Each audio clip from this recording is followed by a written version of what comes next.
It's Nolan. What's going on, beautiful people? It's the kid J Nolan here. Welcome back to another episode of Inside the Industry, your number one source for music and entertainment commentary and breakdowns. Before we get started today, first thing I want to address is the whole Grrrls sobriety test. Now, y'all know we talked about Glow and her arrest yesterday, and we saw the actual body cam footage of the police pulling her over and the conversation that ensued. However, at the time, I did not have Grrrls sobriety test on hand as far as the video. I did see it. It did appear that she passed with flying colors. She was able to walk straight to the police vehicle and back. Unfortunately, I think she did decline and refuse to do one of the tests in the field, which from what I'm hearing, that does kind of lead to automatic arrest. You have to be taken in, and then they're going to run whatever they got to do on you. She was able to bond out hours later. I think she's back home, or at least back in the streets doing her thing. So I just wanted to put that out there because, of course, we don't know if she was drunk or not. Clearly, she had something to drink. She admitted that much. There was also marijuana smell permeating from the car.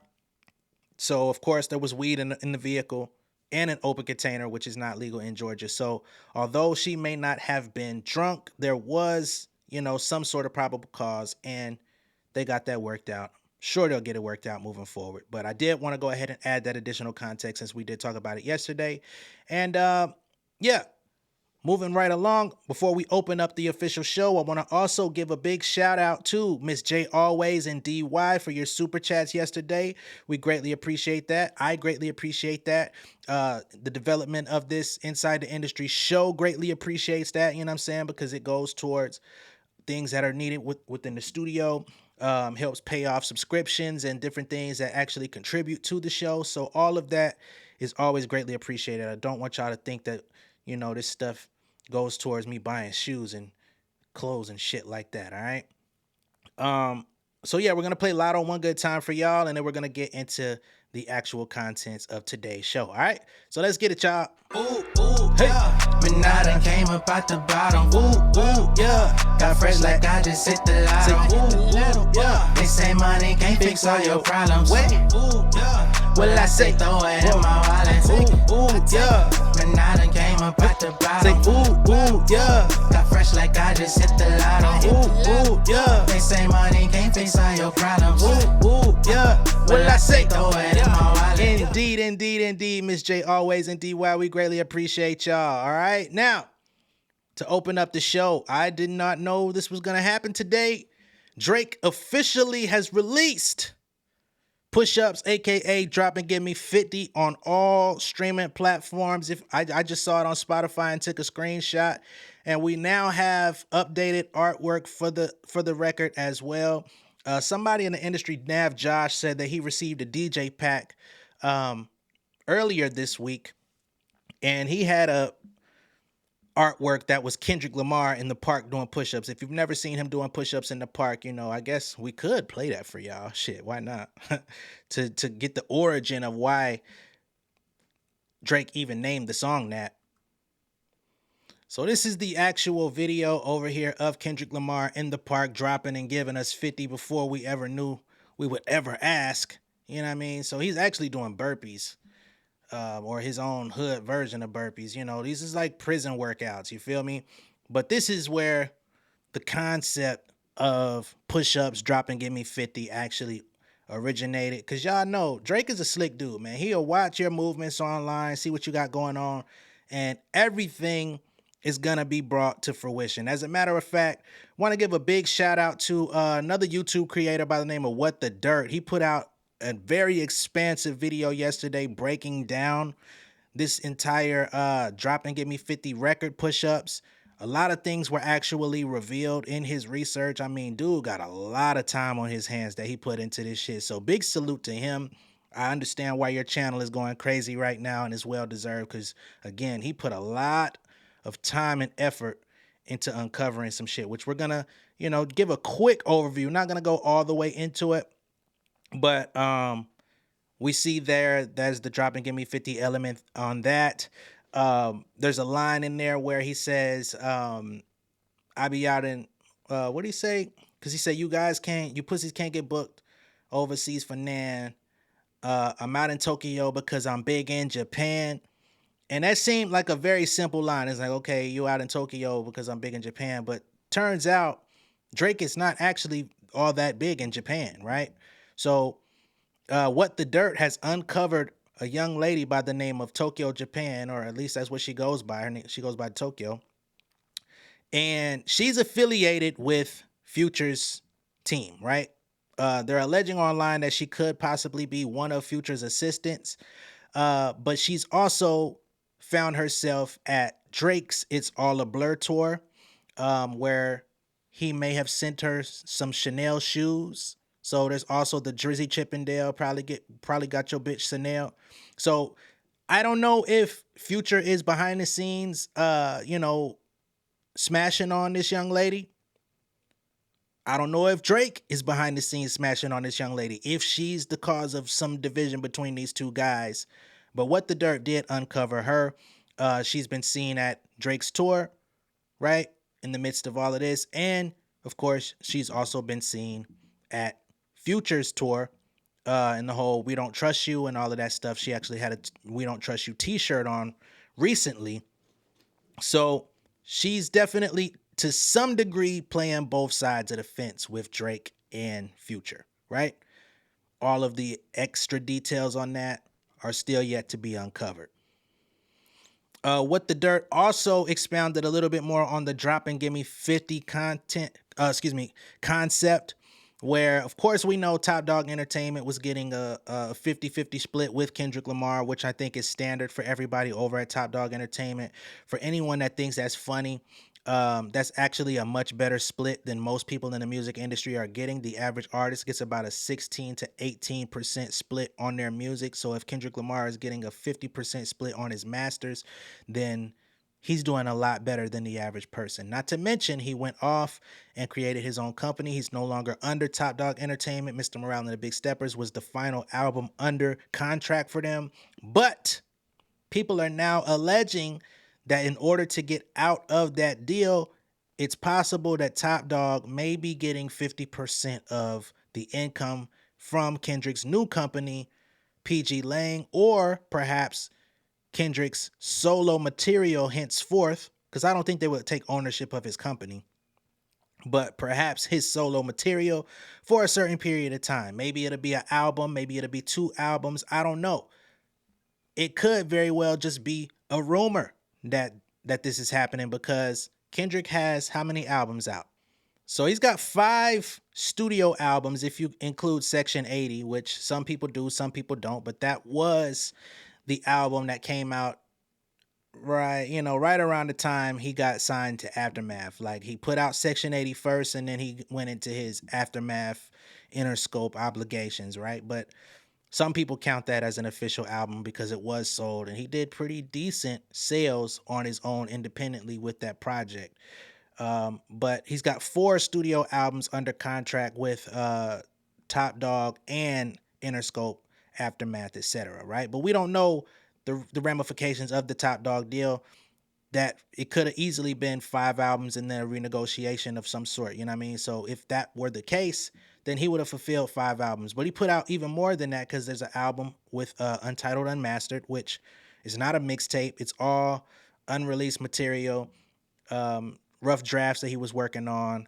And then, of course, he also has the Black Panther album, which came out in tandem with the Black Panther movie, but it's also released under Top Dog, Aftermath, Interscope. So that would officially be 7 albums if we do all in totality.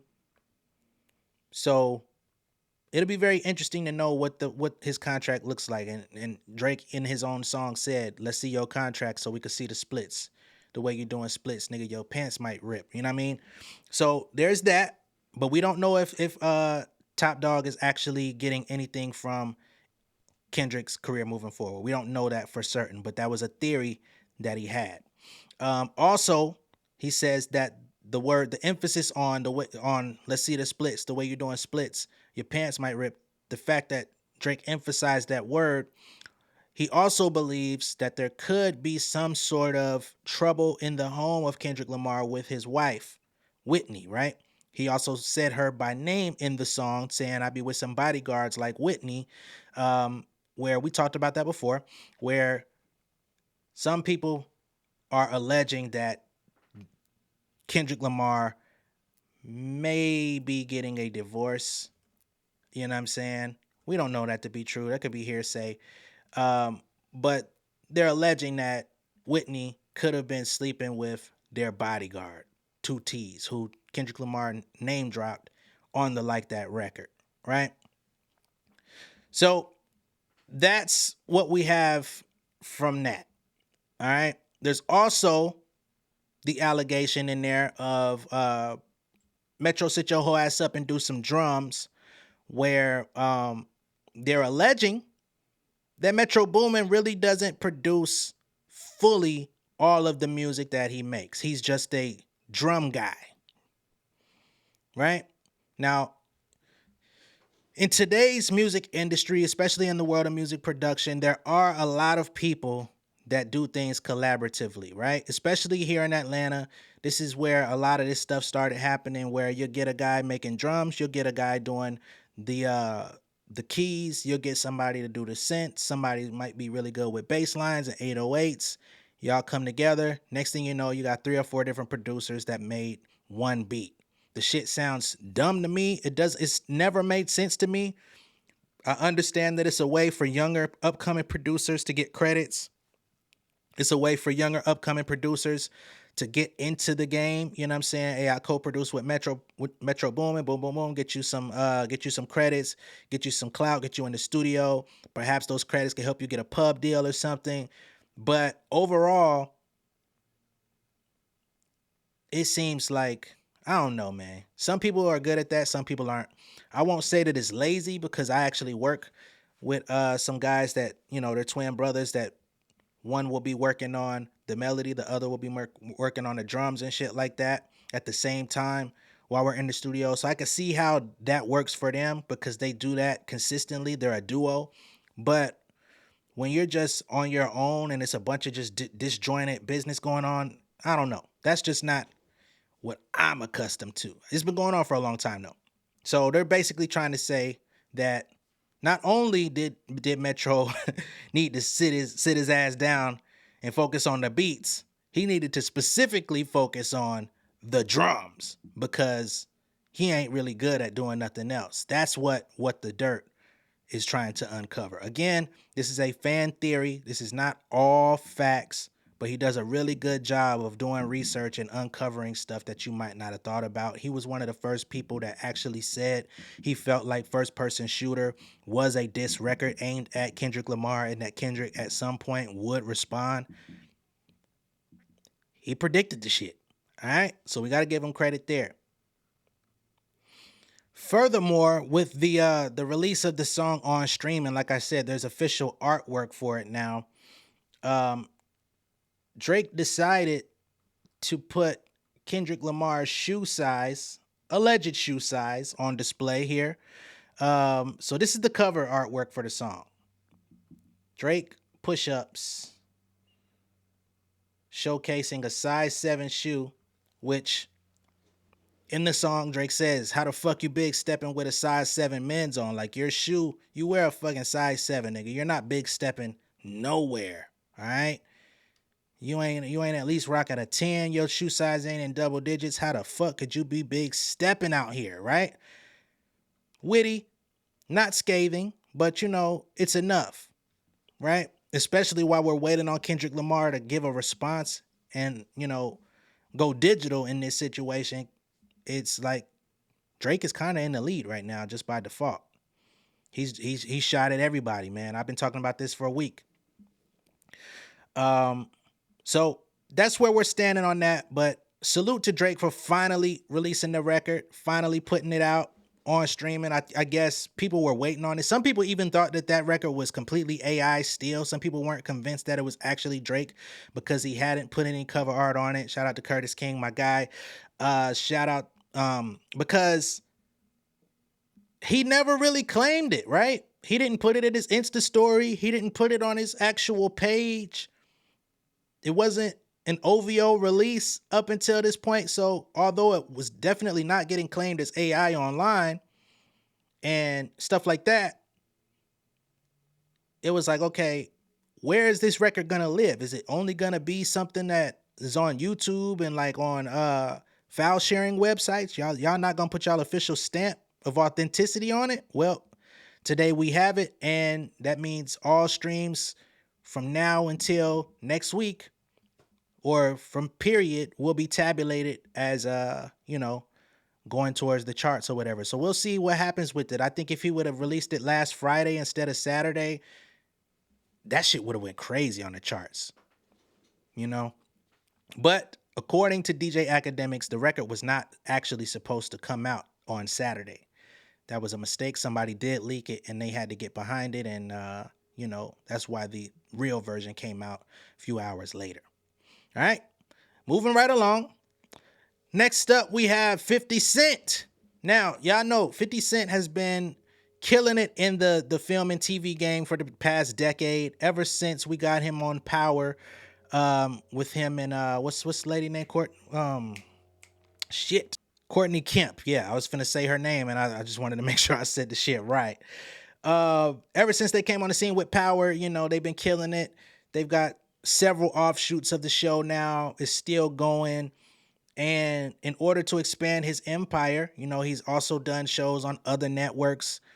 And now he officially launches G-Unit Studios in Shreveport, Louisiana, which was a very uncanny decision. I didn't even know 50 Cent had a lot of ties out there. Didn't know he spent a lot of time out there. But this is a big move. Like, that's a lot of money that's invested in order to build that up, to get that going. But it also will be creating jobs. It will also create opportunity and give Louisiana a taste of the film industry as well, because there's a lot by default going on in Hollywood.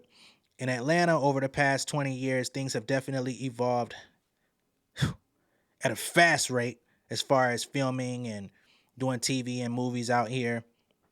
But taking it to Shreveport, which, not New Orleans, like that's interesting. But it's actually going to help boom the economy out there in Shreveport. I'm going to let 50 Cent talk about that. He did a press conference where he detailed his vision. So let's go with that, right? And to invest it in the community itself, to build what I would need to be able to execute what I got going with G Unit Studios. It's going to create a lot of jobs.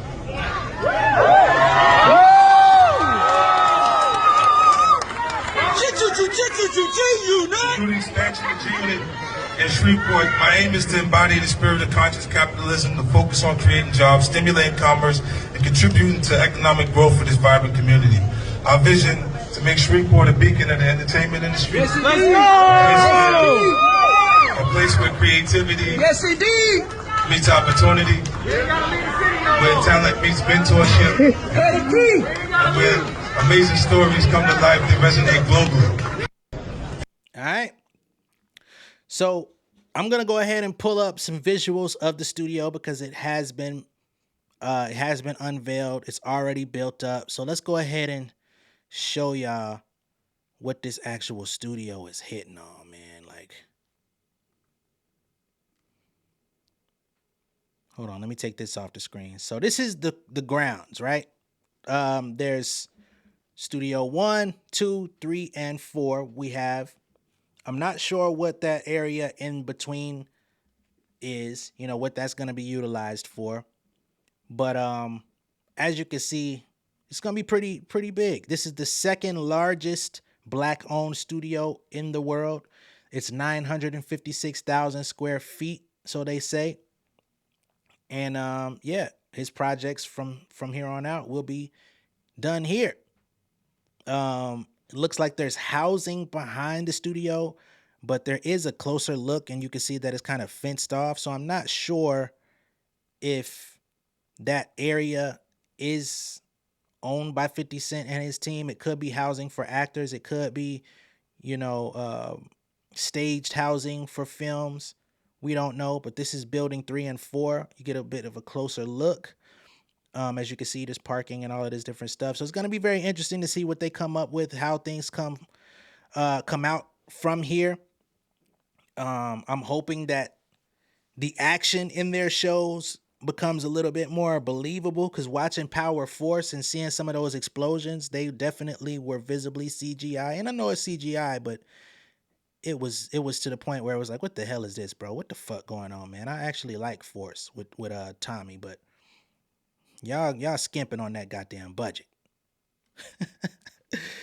But salute to 50. You know what I'm saying? He's always making major moves. In the midst of trolling motherfuckers, he still ain't let up on Diddy ass yet, but he's still making power moves behind the scenes, so it's not hindering him in any sort of way.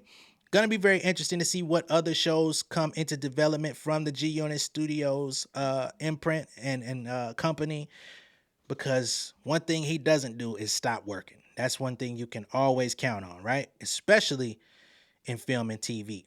So salute to 50 on that. Hey man, let Young Buck get a spot in one of the TV shows, man. Let him work off his debt to you. You say he owe you money, let him work off his debt. God damn.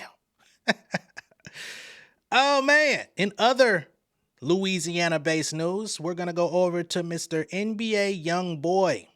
All right. Now, I typically don't cover a lot of Youngboy content. Sometimes it's just a little bit too much for me, and he puts me in a space that I just rather not even speak on it, bruh.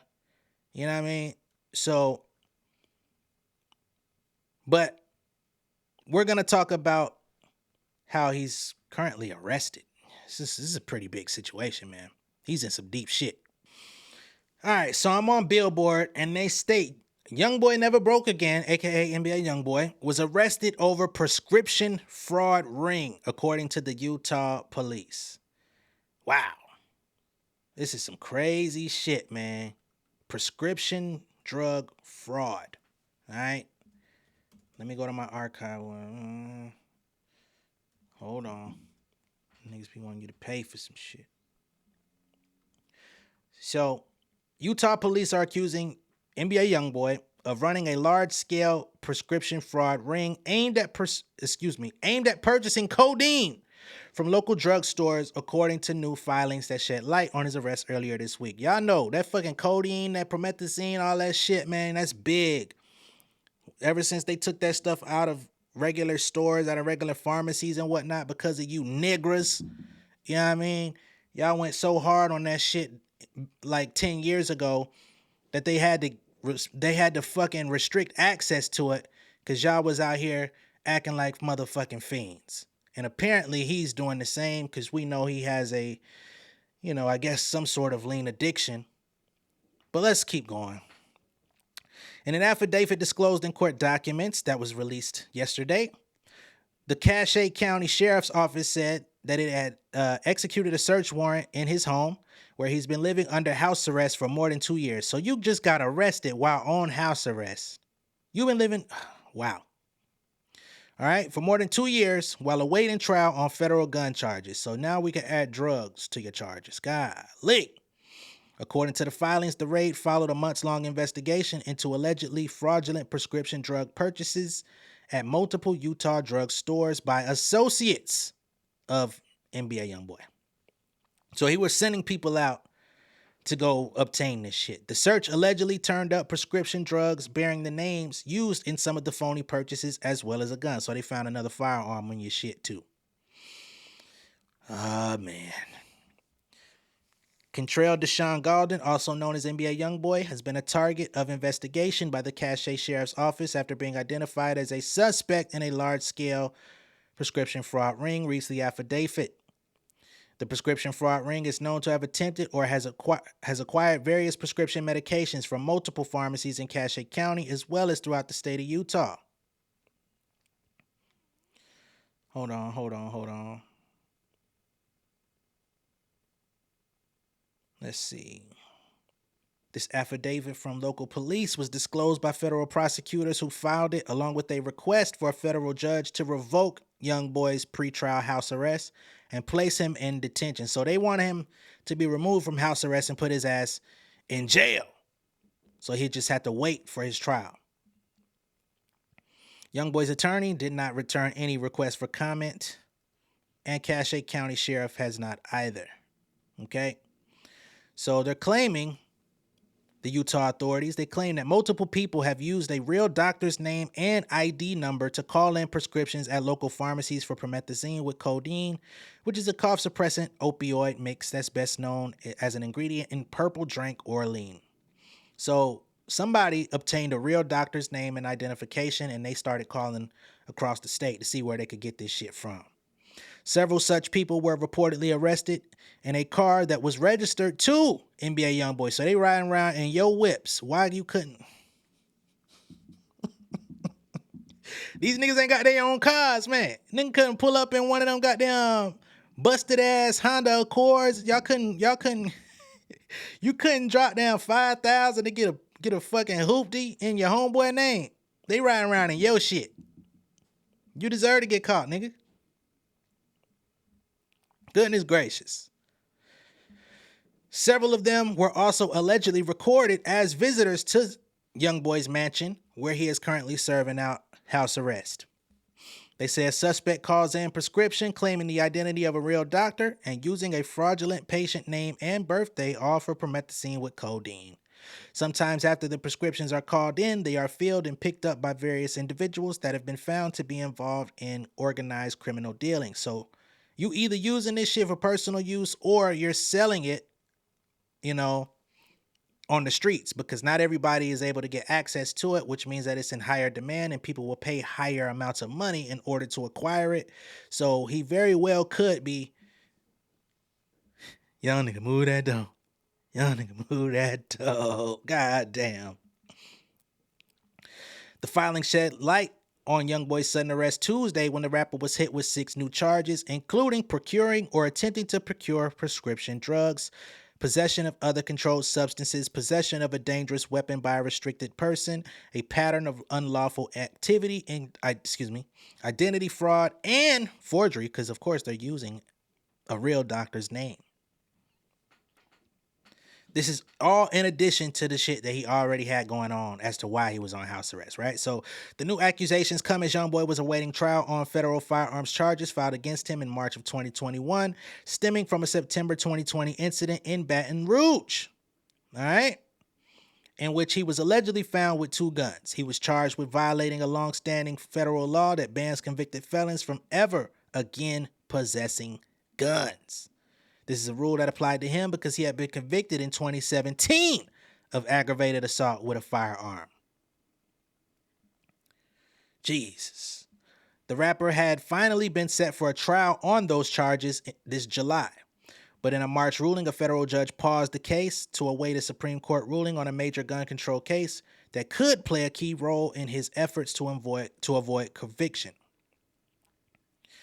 While awaiting trial, Youngboy has been confined to his Salt Lake City mansion, a house arrest that, as I stated before, has now lasted more than 2 years. In October, his attorneys pleaded that the long period of social isolation was harming his mental health and asked that the judge loosen his restrictions, including allowing him to travel to recording studios to create new music. However, the request was denied in November. Better set a goddamn studio up in your bedroom. Now, based on this new arrest in Utah, federal prosecutors are seeking to revoke his house arrest arrangement entirely. Again, they want to put his ass in jail. I don't know, man. Stupid is as stupid does. You play stupid games, you win stupid prizes.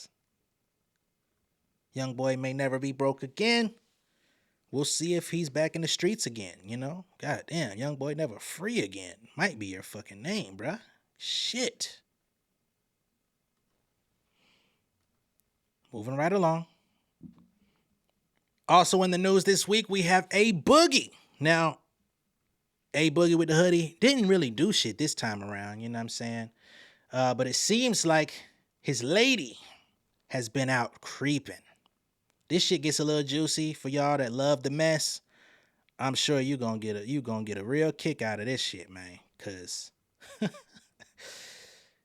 it goes deep. All right, so A Boogie comes out and says, "I'm really DTB for life."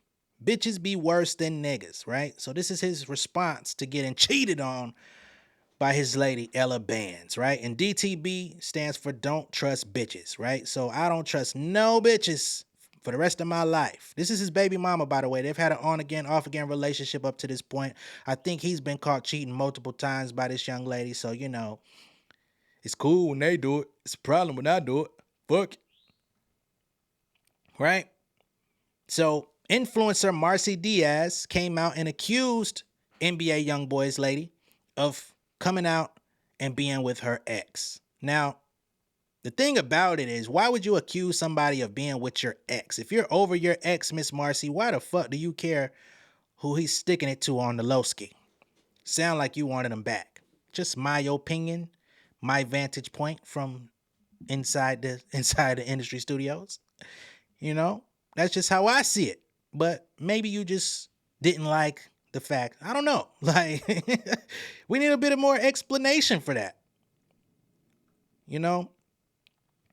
Well, here we go. She says, why I'm mad at Ella, this is Marcy, is because, like I said, I used her as a brand ambassador a few times. Ah, okay. For both of my businesses. So y'all done did business together. Y'all have worked together in some capacity. Next thing you know, she canoodling, finagling with your guy, who probably stealing your text.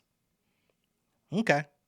When she come to Miami, she always asks me for recommend. Okay. Ella Bandz, you guys explaining to do, baby girl. You know what I'm saying? Did you never hear? Did you never hear Nivea? I said Nivea like the motherfucking lotion. Did you ever hear Nivea come out and say, don't mess with my man, 'cause I'ma be the one to get to you? Did you never hear that song? Marcy Diaz on your ass. When she come to Miami, I can't believe I called her Nivea. Hell no, Nvidia face ass. When she come to Miami, she always asks me for recommendations on makeup artists, hairstylists, and more. When she had a hosting at some hood club down here and was scared to go, she asked me to come with her. Ooh, so yeah, you a sly devil. You a sly devil, Ella Bandz. You ain't on Ella May. You damn. And I went out with her even though we went to Story instead. I wish y'all would fucking proofread y'all stories. Like I said, I would never look at her dude like that when they break up every other month. Cause I wasn't raised like that. Okay? She tags A Boogie and says, get your baby mom, son. Wow.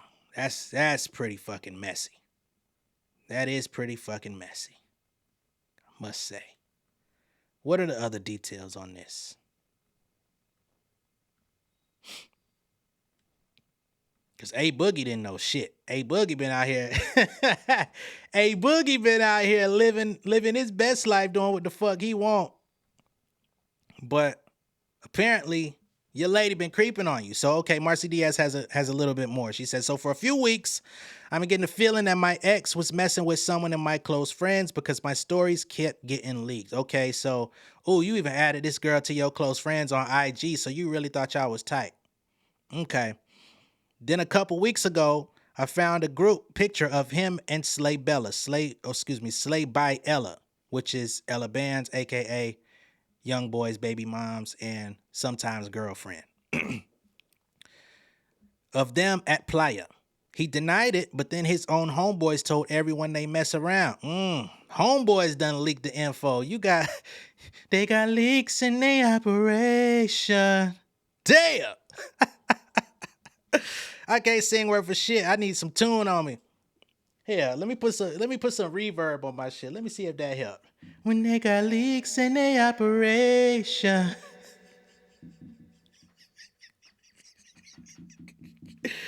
Ooh-wee, your homeboys will do it to you, man. He denied it, but then his own homeboys told everyone they mess around. That's how I got the confirmation. But it's funny because I really used to do business with Ella. She was cool, but that's like grimy as fuck because you still with your baby daddy. I've been new for a couple weeks now, but I'm getting DMs every day. And I just want to expose how grimy these hoes be. I'm going to tell you this now. I do not play fair. So that's Miss Marcy coming to the street with it. Additionally, she says when he was in New York, he will be laid up with Slay by Ella. When he come to Miami, he laid up with me. Yeah, so I figured y'all wasn't done. I knew it. I knew you talking about that's your ex. Say that's my nigga.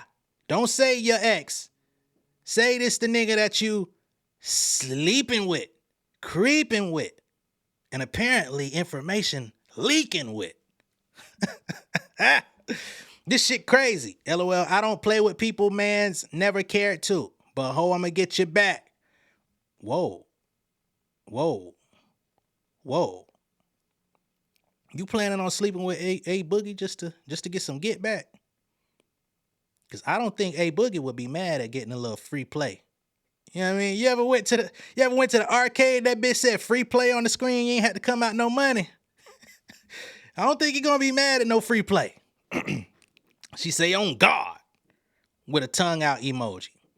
I swear I've been new and been biting my tongue for weeks, but they both been denying it. Shit crazy. Wow.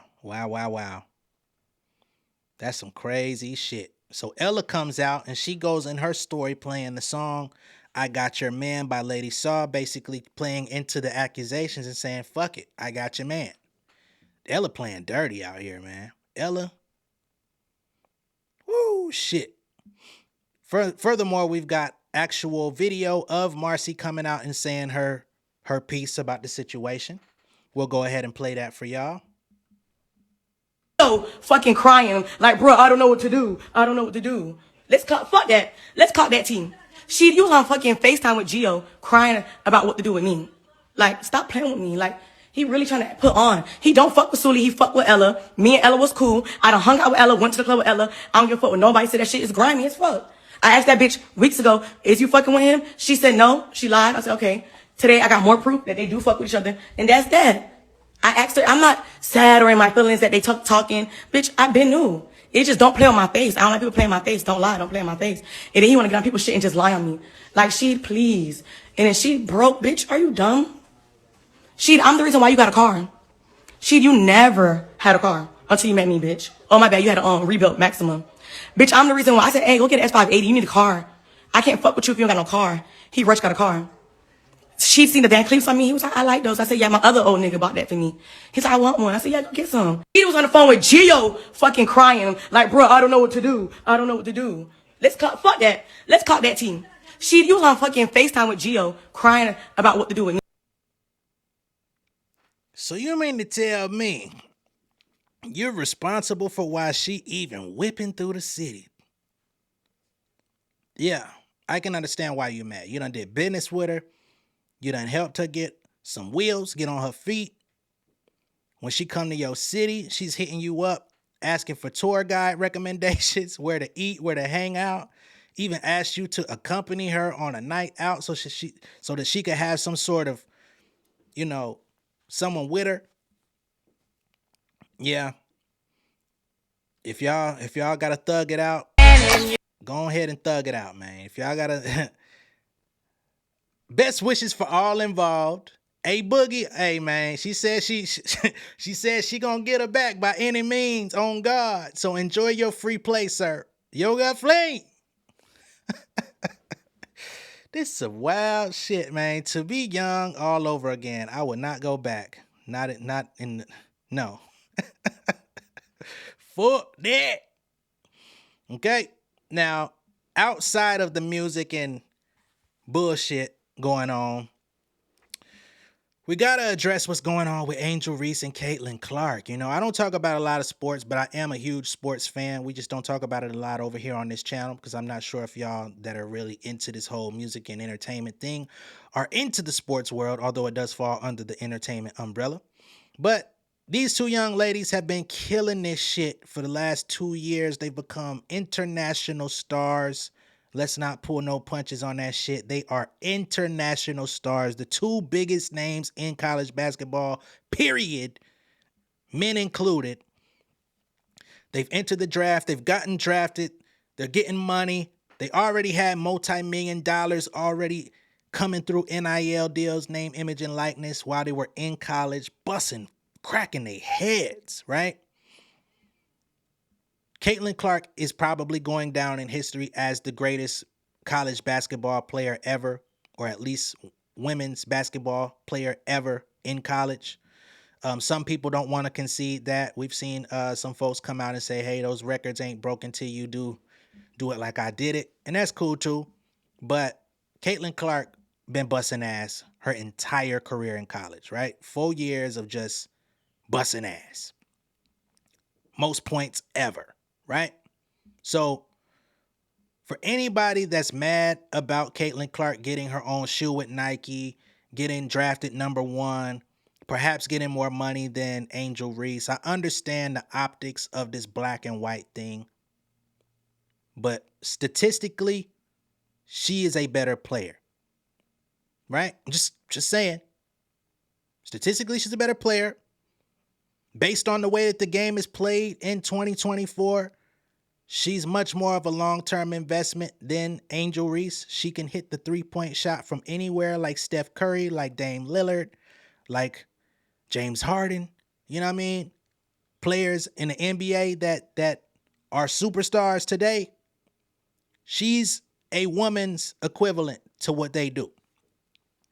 Angel Reese, on the other end, is like a forward center, a wing. She's kind of undersized at her position compared to others in the WNBA. She doesn't have as much upside. She's probably not going to average 28 to 30 points a game. Caitlin Clark has that type of potential. Angel Reese has the potential to be a very solid player. She could probably get you 15 points, 10 rebounds a game, a couple blocks. Definitely more of a system player, but she brings a lot of marketability. She brings a lot of attention. She brings a lot of swag to the table. So she's also getting paid. She's also probably, I don't know if she's going to get a signature shoe. I wouldn't be surprised if she does, just because she brings so much visibility to the game of basketball, right? Or women's basketball. But somebody who's hating on them both is Jason whack-ass Whitlock. He's coming out and he says that they're being paid too much money. Before we go into his rant about how much money they're being paid, let's actually take a gander at what's on the line. So Angel Reese, her rookie deal is a 4-year contract valued at $324,383. All right. Her first year in the WNBA, she will earn somewhere in the ballpark of around $73,000, right? Which will increase each season until she hits $93,000 in her 4th year, assuming that the Chicago Sky use her 4th year option, right? Now, this is only slightly lower than what Caitlin Clark is also being paid as she goes to the Indiana Fever, right? She was drafted #1. Let's see what that breakdown is for her. In the case of Caitlin Clark, she signed a 4-year deal worth $338,000, which will pay her $76,535 in her rookie year, and she will max out in her 4th year at $97,582. So on record, their professional contracts, they're going to make less than $100,000 a year. Right? Even at their best in their 4th year, they still would not even crack $100K. But you got this clown ass nigga coming out saying they make too much. Fuck out of here. Right? There's also additional incentives earnings. Like if you win Rookie of the Year, you'll get an extra $5,000. You get $5K for Rookie of the Year. Who cares if you win it? You're also going to make an additional $2,500 if you get selected as an all-star. So I guess every player that gets all-star election in the W, they get paid about $2,500. Again, who would give a fuck about it? You can make $2,500 doing nothing these days, you know. But hey, they're at the top of that's the crazy thing, is that they're like at the top of their mountain, right? WNBA salaries max out around $240,000. So the top player in their league makes $240 a year, right? Which is less than the lowest earning NBA players. I think league minimum. What's league minimum in the actual NBA these days? League minimum in the NBA today is $1.1 million. So the highest player at 240 in the W is making a fourth of what the last nigga on the bench is making in the NBA. We all know the marketing is different, the budgets are different, the ownership is different in the WNBA. So it's definitely not going to be on par, but the disparity is pretty fucking huge. There should be no one ever coming out their face that these ladies are getting paid too much, because they make even more money when they go overseas and they're playing the same game. So shut the fuck up. Now, when you take into account the other deals that Caitlin Clark has on the table, her net worth is somewhere around $3.4 million. So clearly she's making a lot more money outside of her WNBA contract from endorsements, sponsorships, etc. She's got, again, 11 deals outside of the game. So she's got a Nike deal, which she's also going to get a signature shoe, which I'm sure she's going to get paid a lot more for that. She's got a deal with Gatorade, State Farm, and others, right?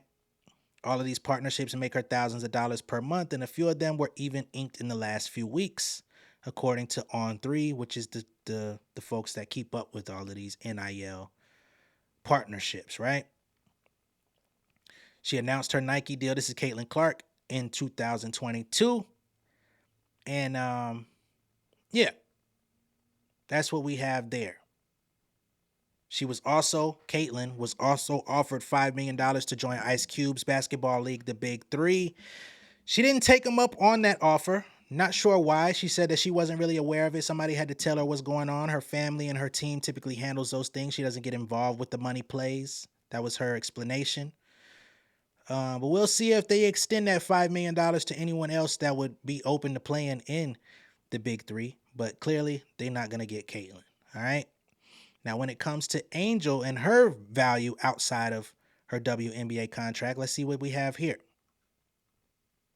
All right. According to Yahoo Sports, they said that for the 22-23 season, Angel Reese had 17 NIL sponsorship deals. Those included PlayStation, Raising Cane's. We just saw her at Raising Cane's recently, doing a work day, meeting with the people, giving back to the kids. She has a McDonald's deal. She's with Coach. It's actually pretty dope. Wingstop, Outback Steakhouse, and Amazon. All right.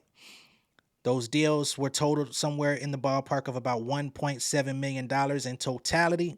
She also had deals with Sports Illustrated, Calvin Klein, Reebok, Zoa Energy. So in October of 2023, they announced the official Reebok deal. And it'll be interesting to see if she gets a signature shoe with them as she goes into the dub. So it's gonna be interesting to see what else comes. You know what I mean? And also 23-24, she signed with Tops, Beats by Dre, Tampax, and Airbnb. So I'm sure she's making more than 1.3 as of today, right? They're saying that her net worth is somewhere around $1.8 million. I would estimate that it goes higher than that, especially with the Reebok situation, Airbnb, and all that when you add it all in. But again, even if she is making 1.3, 1.8, that's barely above the sorriest, no playing timest ass niggas in the NBA that just sit there with a suit on. Now that we've covered all that, let's get to Jason Whitlock and what he had to say. All right, let's get to that. Whoo, shit. Let's hear what this clown had to say.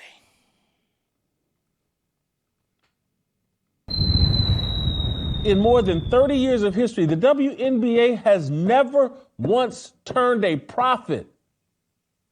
What business overpays? They're overpaid at $75,000 a year. And I think the top veteran players make like $250,000 a year. They're overpaid already. And so what they're trying to create in these women is a sense of entitlement. Oh, you're owed something. You're mistreated. You know what? You should be just like Megan Rapinoe. You should be just like all the angry feminists that have dominated the WNBA and led it to 30 plus years of no profit and total irrelevance. You need to mimic their behavior. Join us, the legion of angry feminists, the legion of alphabet mafia angry people, Black Lives Matter, and we're going to take a knee and we're going to complain we're not paid. We only make 50 cents. This the whitest black nigga I ever seen. You was the Uncle Ruckus. We been on this shit, but boy, nigga, you sit your... I hate the... boy. I was finna go in on your dumb ass. But you sit your... Nah, because you're a sportscaster. You're in the world of sports. You get to sit and be out of shape. You're old. You're out of shape. You got black rings around your eyes. And you get to talk about what they got going on. And you make more than $75K a year. You make probably damn near double, triple, if not more than that per year, just to share your irrelevant ass thoughts because you, for some reason, ESPN and them other niggas took a chance on your ass years ago. What the fuck have you done to be comparing what they make to anything? Oh, the league doesn't turn a profit. If they ain't turning a profit, how they still got the money to pay them? Who gives a fuck if they turning a profit or not? Because they still producing enough money to pay them. So if they got to go in the red to make that shit happen, like, dog, what job do you go to? And this is just in life. What job do you go to where you worry about what they budget is? I'm not worried about your fucking budget. This is what I'm asking for. This is what I'm willing to work for. You either got it or you don't. I'm not looking at your fucking year-on-year profits. I'm not looking at your fucking spreadsheets trying to figure out how much, you know what I mean? Unless you working in those offices who's putting those spreadsheets together. But outside of that, who asked that question? That's fucking dumb. On the dollar for men. It's all a lie.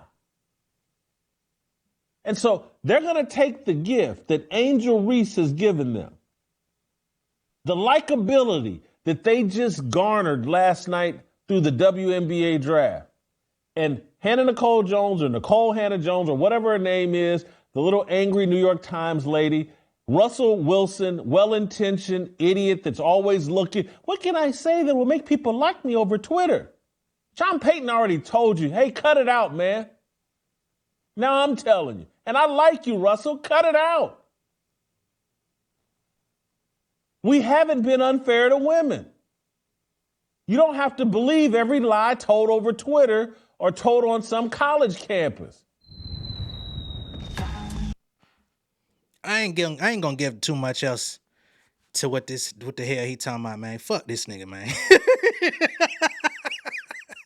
Hey, what that nigga Wayne said? Fuck Pusha T and everybody who love him.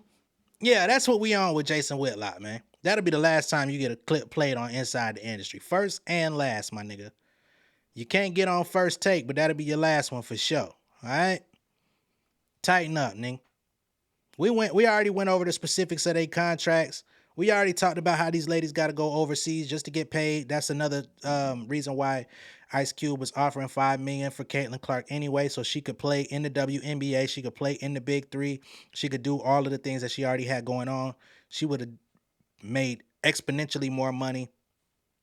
Hell, I actually think her team might need to revisit that offer, to be perfectly frank.